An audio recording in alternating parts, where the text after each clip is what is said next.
Assalamualaikum warahmatullahi wabarakatuh. Perkenalkan, nama saya Muhammad Ilham Saifullah. Saya dari kelas 11 TKR 1. Saya di sini ingin mempresentasikan mind mapping tentang physical literasi. Di physical literasi saya bercita-cita ingin masuk PT Pharma dan nilai progressing saya 61. Di physical literasi terdapat 4 komponen, yaitu daily behavior, kompetensi fisik, motivasi, dan pemahaman. Dan yang pertama itu ada daily behavior yang berisi tentang aktivitas harian, gaya hidup sehat, olahraga teratur. Yang pertama, aktivitas harian yaitu latihan paskibra, bermain bola 60 menit, dan mengikuti ekskul. Tapi dari kegiatan tersebut kenyataannya yaitu saya tidur setiap saat, begadang, nongkrong tiap malam, bermain ponsel atau game. Dan yang kedua itu ada gaya hidup sehat. Dari gaya hidup sehat terdiri dari hindari kebiasaan buruk dan pola hidup teratur.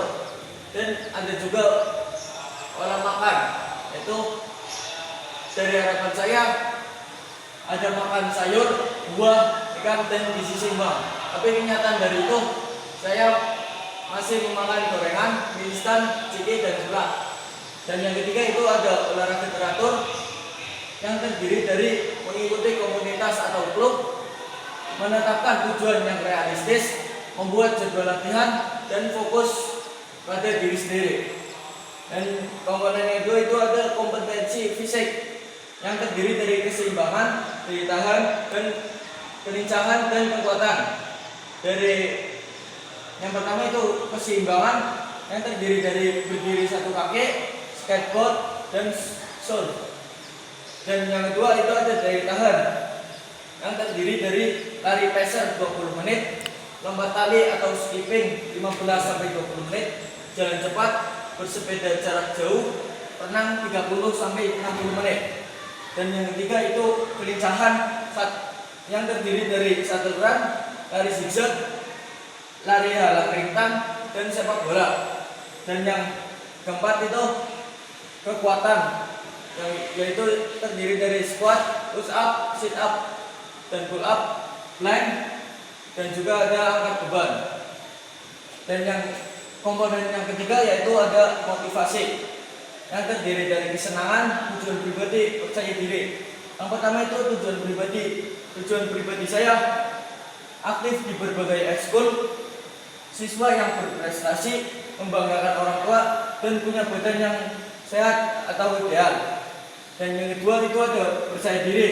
Percaya diri terdiri dari mendapat support, mendapat banyak teman, tidak membandingkan diri dengan orang lain, dan berani mencoba. Dan yang keempat itu dan yang ketiga itu ada kesenangan yang terdiri dari berlatih bersama teman, menambah teman baru, badan lebih segar, dan mendapatkan hal-hal baru. Dan yang terakhir itu ada pemahaman yang terdiri dari aturan olahraga, manfaat olahraga, dan keselamatan. Dari manfaat olahraga itu ada meningkatkan fleksibilitas, meningkatkan mood, mengurangi risiko penyakit, dan meningkatkan kekuatan. Dan ada juga keselamatan. Dari keselamatan itu ada dengarkan tubuh, ikuti aturan, melakukan pendinginan, dan melakukan pemanasan. Dan yang terakhir itu ada aturan olahraga yang terdiri dari ikuti aturan permainan, menghargai lawan, dan bermain sportif.